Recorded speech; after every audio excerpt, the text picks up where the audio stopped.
तुमच्या देखील किचन मध्ये झुरळ तुम्हाला त्रास देत आहेत, वाळवी तुमच्या घरातील फर्निचर खराब करते, ढेकूळ तुम्हाला रात्रीचे झोपून देत नाहीयेत, डोंट वरी.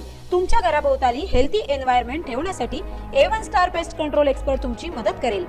आजच इन्स्पेक्शन किंवा सजेशन साठी आम्हाला कॉल करा. A1 star pest control services. नमस्कार, मी प्रणाली भोसले. माझे कोकणच्या बातमीपत्रात आपल्या सर्वांचं मनपूर्वक स्वागत करते. बातमीपत्राला सुरुवात करण्याआधी पाहूयात हेडलाईन्स. राज्य उत्पादन शुल्क विभागाच्या कारवाईत अवैध मद्याविरोधात 66 गुन्हे दाखल तर 51 जणांना अटक. राज्य उत्पादन शुल्क अधीक्षक कीर्ती शेडगे यांनी दिली माहिती. महाविकास आघाडीच्या उमेदवार चित्रलेखा पाटील यांना निवडून देण्याचे आवाहन. जिल्हा प्रमुख सुरेंद्र म्हात्रे यांनी केले आवाहन.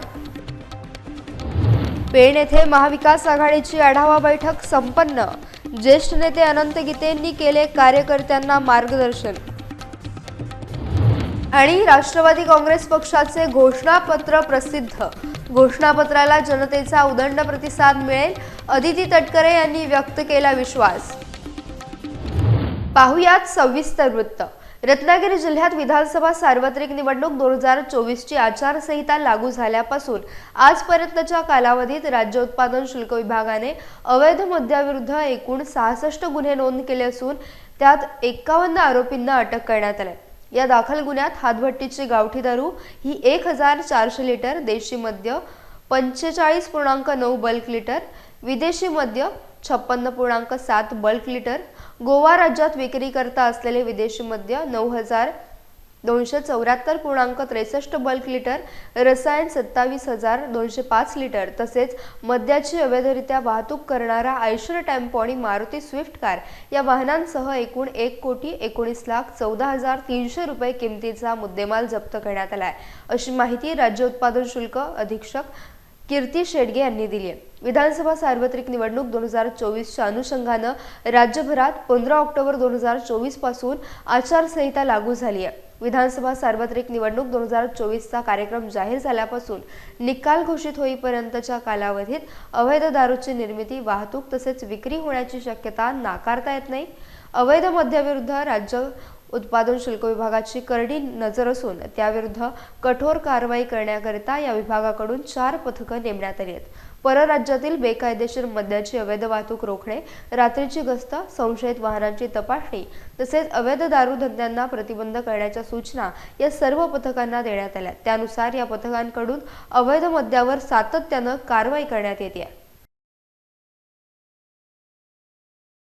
रायगड जिल्ह्यातल्या पेण पोलीस ठाणे हद्दीत आगामी विधानसभा निवडणुकीच्या पार्श्वभूमीवर अवैध धंद्यांवर कारवाई करण्याबाबत रायगड जिल्ह्याचे पोलीस अधीक्षक आणि अपर पोलीस अधीक्षक यांच्याकडून सूचना देण्यात आल्या होत्या. त्या अनुषंगानं उपविभागीय पोलीस अधिकारी गजानन टोंपे, पोलीस निरीक्षक संदीप बागोल यांच्या मार्गदर्शनाखाली पेण पोलीस स्टेशनचे पोलीस उपनिरीक्षक प्रतीक पोकळे तसेच राजेश पाटील, राजेंद्र भोंडकर, अजिंक्य म्हात्रे आदींच्या पथकानं 6 नोव्हेंबर रोजी केलेल्या कारवाईत मौजे खरोशी गावच्या हद्दीत कोटवाडी जंगल भागात गावठी दारू तयार करण्याच्या हातभट्ट्या उद्ध्वस्त करण्यात आल्या. गावठी दारूच्या हातभट्ट्या चालवणारा सतीश पोषा पाटील हा जंगल भागात पसार झाला.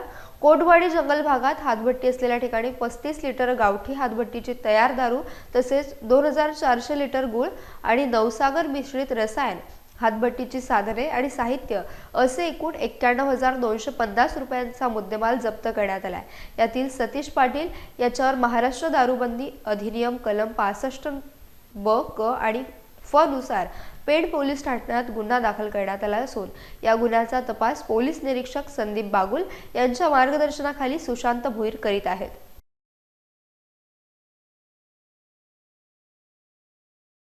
महाविकास आघाडीच्या पदाधिकारी आणि कार्यकर्त्यांची 6 नोव्हेंबर रोजी रायगड जिल्ह्यातील अलिबाग येथील हॉटेल बिग स्प्लॅश येथे बैठक संपन्न झाली. या बैठकीत जिल्हा प्रमुख सुरेंद्र म्हात्रे, उपजिल्हा प्रमुख प्रशांत मिसाळ, जिल्हा सल्लागार सतीश पाटील, अलिबाग तालुका संपर्क प्रमुख उपकार खोत, महिला आघाडी उपजिल्हा संघटिका दर्शना पाटील यांच्यासह शिवसेना पदाधिकारी, कार्यकर्ते उपस्थित होते. यावेळी महाविकास आघाडीच्या उमेदवार चित्रलेखा पाटील यांना बहुमताने विजयी करण्याचं आवाहन जिल्हा प्रमुख सुरेंद्र म्हात्रे यांनी केले.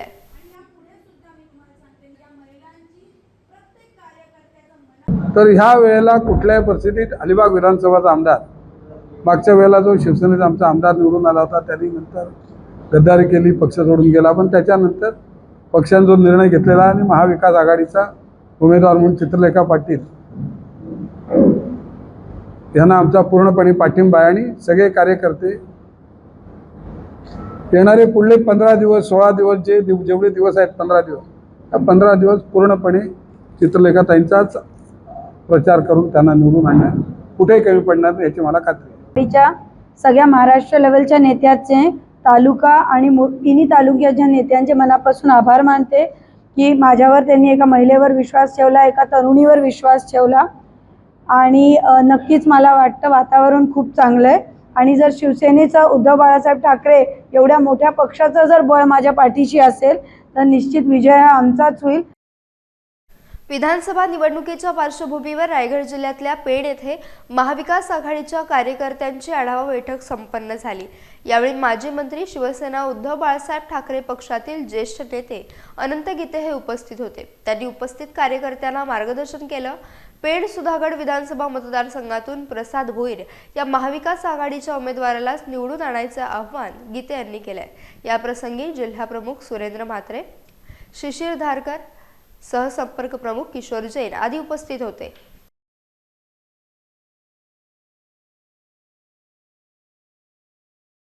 की आम्ही किती वर्ष इतरांच्या पालख्या व्हायच्या, केव्हा तरी आम्हाला आमची पालखी आमच्या खांद्यावर घेता येईल की नाही, आमचा भगवा आम्हाला या पेणमध्ये फडकवता येईल की नाही. आज ती संधी चालून आली आहे, आज ती संधी चालून आलेली आहे. या संधीचं सोनं तुम्हाला मला या संधीचं सोनं करायचं ना. या संधीचं आपल्याला सोनं करायचंय. गणित जुळून आलं, गणित जुळून आलेलं आहे. निवडणुका नुसत्याच भावनेवर सुद्धा जिंकता येत नाही, त्याला मतांचं गणित सुद्धा जुळावं लागतं. कारण लोकशाही आहे, लोकशाहीमध्ये संख्येला महत्व आहे, आकड्याला महत्व आहे.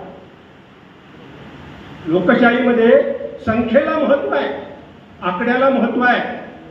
आणि आज जे चित्र प्रसाद भोईर तुम्ही 6 महिन्यात उभं केलं ते चित्र आणि ज्या क्षणाला तुमच्या हातावर उद्धव साहेबांनी शिवमंदिर बांधला तो क्षण आज एक झाल्यामुळे हे गणित 100% जुळलेलं आहे.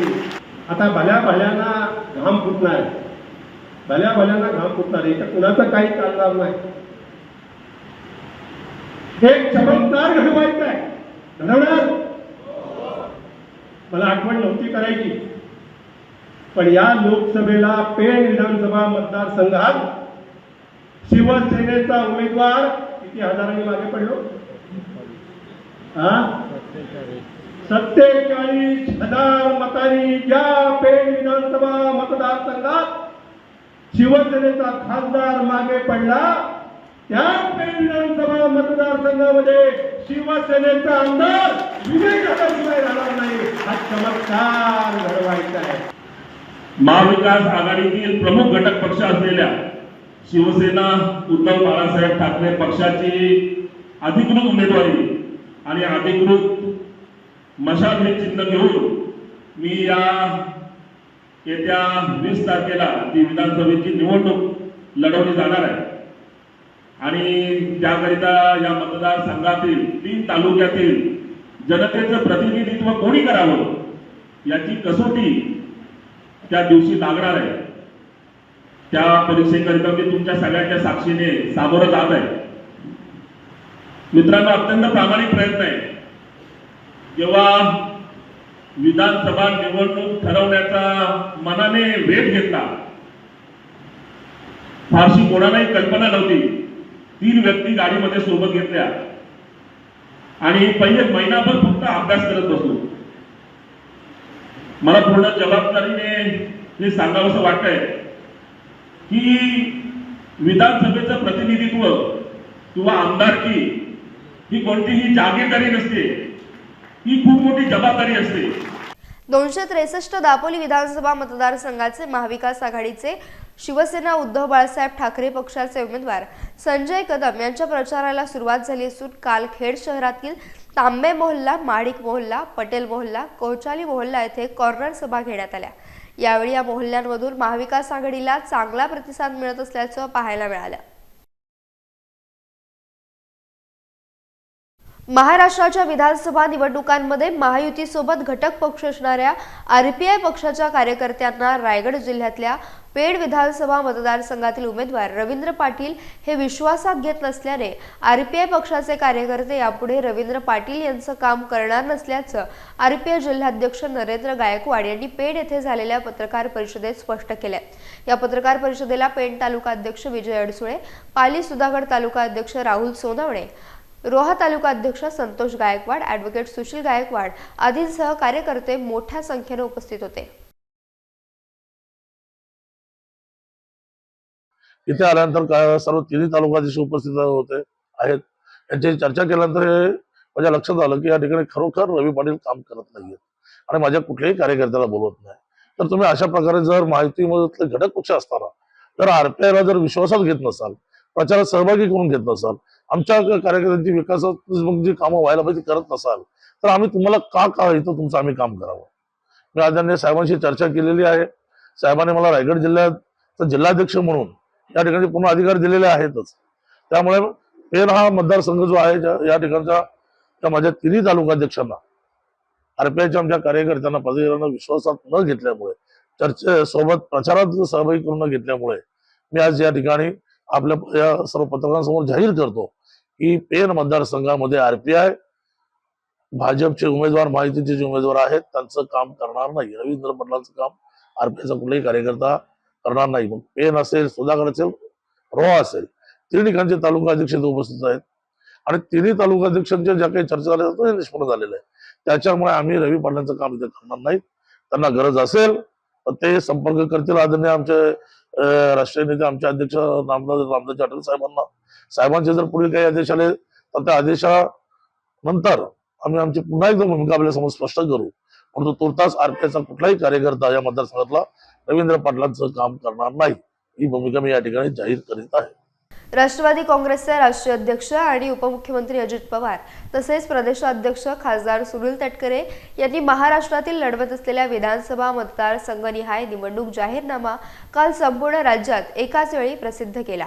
या घोषणापत्रात 11 नवीन आश्वासने देण्यात आली आहेत। या घोषणापत्राला जनतेचा उदंड प्रतिसाद मिळेल असा विश्वास मंत्री अदिती तटकरे यांनी व्यक्त केला आहे। राष्ट्रवादी काँग्रेस पक्षाचं घोषणापत्र जाहीरनामा, महाराष्ट्रवादी घोषणापत्र हे आज आमचे राष्ट्रीय अध्यक्ष, राज्याचे उपमुख्यमंत्री अजितदादा पवार, आदरणीय प्रदेशाध्यक्ष सुनीलजी तटकरे साहेब आणि त्याचबरोबर आमचे कार्याध्यक्ष प्रफुल्लजी पटेल साहेब यांच्या मार्गदर्शनाखाली आज प्रसिद्ध करण्यात आला। त्यांच्या सूचनेनुसार एकाच वेळेला आज हा जाहीरनामा राष्ट्रवादी काँग्रेस पक्षाच्या सर्वच आमदारांच्या वतीने आणि उमेदवारांच्या आपल्या आपल्या मतदारसंघामध्ये एकाच वेळेला प्रसिद्ध करण्यात आलेला आहे। या महाराष्ट्रवादी घोषणापत्रामध्ये मुख्यमंत्री माझी लाडकी बहीण योजना असेल, त्याचबरोबर शेतकऱ्यांसाठी असेल, भात शेतकऱ्यांसाठी असेल, नागरिकांच्या पुढच्या कालावधीमध्ये असणाऱ्या सुखसुविधा असेल, या संदर्भातल्या या ठिकाणी घोषणापत्रामध्ये जी पुढची उद्दिष्ट आहेत ती नमूद केली गेलेली आहेत। आणि मला खात्री आहे आमचे मतदार बंधू भगिनी किंवा जे पक्षाचे कार्यकर्ते सुद्धा जे आहेत त्यांना आज या महाराष्ट्रवादी घोषणापत्र जे पक्षाच्या वतीने त्या ठिकाणी जाहीरनामा प्रसिद्ध करण्यात आलेला आहे लोकांपर्यंत अधिकाधिक प्रभावी पद्धतीनं पोहोचवण्याचं काम हे कार्यकर्त्यांच्या, पदाधिकाऱ्यांच्या माध्यमातून होईल आणि मतदार बंधू भगिनींचा आत्तापर्यंत जसा उदंड प्रतिसाद मिळत आलेला आहे तसंच या जाहीरनामा घोषणापत्राला सुद्धा त्यांचा प्रतिसाद सकारात्मक मिळेल अशीच माझी या निमित्ताने इच्छा आणि खात्री सुद्धा आहे। राज्यात निवडणुकीची रणधुमाळी सुरू झाली असली तरी महाविकास आघाडीमध्ये रायगडमधल्या श्रीवर्धन मतदारसंघात काँग्रेसने वेगळी भूमिका घेतली आहे। आम्ही महाविकास आघाडीचे उमेदवार अनिल नवगणे यांचा प्रचार करणार नसून काँग्रेसचे बंडखोर उमेदवार राजा ठाकूर यांचा प्रचार करणार असल्याचं श्रीवर्धन मतदारसंघातील 5 तालुक्यातील काँग्रेसच्या तालुका अध्यक्षांनी संयुक्त पत्रकार परिषद घेऊन जाहीर केलं आहे। मसलामध्ये 5 तालुक्याचे अध्यक्ष मानगाव, श्रीवर्धन, मसळा, तला, सर्व रोहा असे 5 अध्यक्ष व सर्व पदाधिकाऱ्यांनी एकमुखी ठराव केलेला आहे की श्री राजाभाऊ ठाकूर यांना काँग्रेसचे पूर्ण पदाधिकारी एकमुखी त्यांना पाठिंबा दिलेला आहे आणि त्यांना निवडून आणण्याची हमी आम्ही देत आहोत. जनतेला पण आव्हान आहे की त्यांना समर्थन करावं, कारण की आज तुम्हाला माहिती आहे आपल्या शिरोडमध्ये काय अवस्था आहे. रायगड जिल्ह्यातल्या गोरेगावमधील महाड विधानसभा मतदारसंघाचे महायुतीचे उमेदवार भरत गोगावले यांच्या प्रचारार्थ सुनील तटकरे हे व्यासपीठावर उपस्थित होते. यावेळी त्यांनी लोकसभेला अल्पसंख्याक समाजाचे घटलेले मतदार यावर मिश्किल भाष्य करत मुस्लिम कार्यकर्त्यांना हास्यविनोद करत उपस्थित कार्यकर्त्यांना त्यावेळची आठवण करून देत चिमटे काढलेत. लोकसभेला जसं झालं त्याप्रमाणे यावेळी होता कामा नये, मी तुमच्यासोबत आहे असा हास्य विनोद करत तटकरे यांनी कार्यकर्त्यांची फिरकी घेत चिमटे काढलेत. बिल्कुल फिक्र नहीं और आप भी मत फिक्र करो, मैं भी आपको बोलता हूँ बस अल्लाह ताला के पास दुआ करो, साथ में है क्या बात. 4 महीने के पहले आप नहीं थे साथ में थे. अरे हे आता ते होते मुक्तारबाई होता, मी कुठे नाही म्हणतो रे बाबा, पण ती आठवण कशाला करून देता आता दुसरी, जी दुसरी आठवण होती ती आता इकडे बसलेत ना आमचे भाई. अरे बाबा इसर लो, काय काळजी करता, बेस कोपर चाय द्या, बिस्मिल्ला करा, बेस समजा बेस होते, काय काळजी करू नको. तुम्ही बोललात म्हणून मी पावलं उचल, तुम्ही सांगितलं ते मी केलं, मी सांगितलेलं तुम्ही नाही केलं तरी सुद्धा तुम्ही सांगितले ती पावली प्रत्येक पाऊल शिस्तभंगाचं सुनील तटकरेंनी उचललेलं आहे. कोण माझा जीवाभावाचा सहकार्य आहे तो आपल्या घेतलेल्या निर्णयाच्या विरोधामध्ये वाटत असेल तर माझं कोणाशी सोयरसुतक नाही. ही स्वच्छपणाची भूमिका आपली काली होती, आजही आहे आणि उद्याच्या भवितव्यामध्ये सुद्धा त्या ठिकाणी राहणार आहे. नवी मुंबईत 2 विधानसभा येत असून ऐरोली विधानसभा भाजपकडून गणेश नाईक मैदानात आहेत, तर बेलापूर विधानसभेत राष्ट्रवादी शरद पवार गटाकडून संदीप नाईक लढत आहेत. बाप एका पक्षात आणि बेटा दुसऱ्या पक्षात आहेत, यांना पुरस्कार द्यायला हवा अशी टीका मनसेच्या गजानन काळे यांनी नाईक पिता पुत्रांवर केली आहे. बेलापूर विधानसभेतून मनसेकडून गजानन काळे निवडणूक लढवत आहेत. 10 वर्ष आमदार राहिलेल्या मंदा म्हात्रे आणि संदीप नाईक दोघांनाही शहरात विकास कामे करण्यात अपयश आल्यानं यावेळी मतदार मनसेला पसंती देतील असा विश्वास गजानन काळे यांनी व्यक्त केला आहे. हजारो कोटींची कामं महाराष्ट्र नवनिर्माण सेनेच्या माध्यमातून झालेली आहेत. शिक्षण, आरोग्य, रोजगार ही त्रिसूत्री घेऊन आम्ही या नवी मुंबईमध्ये कामाला लागलेलो आहोत.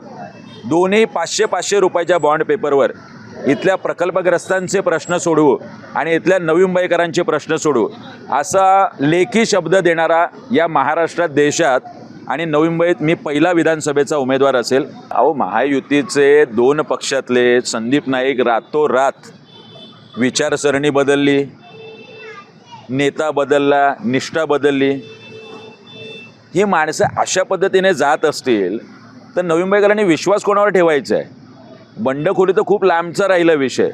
म्हणजे हे जगातलं 9वं आश्चर्य असेल. 8 आश्चर्य आपण देशातले ऐकले, 9वं आश्चर्य नवी मुंबईत आहे की बाप एका पक्षात आहे आणि लेक एका पक्षात आहे. यांना खरं म्हणजे तर पुरस्कार द्यायला पाहिजे आणि गिनीज बुकात यांची नोंद व्हायला पाहिजे. यासह बातमीपत्रात वेळ झाली इथेच थांबण्याची. भेटूयात नवीन बातमीपत्रासह. तोपर्यंत तुम्ही कुठेही जाऊ नका. पाहत रहा फक्त माझे कोकण.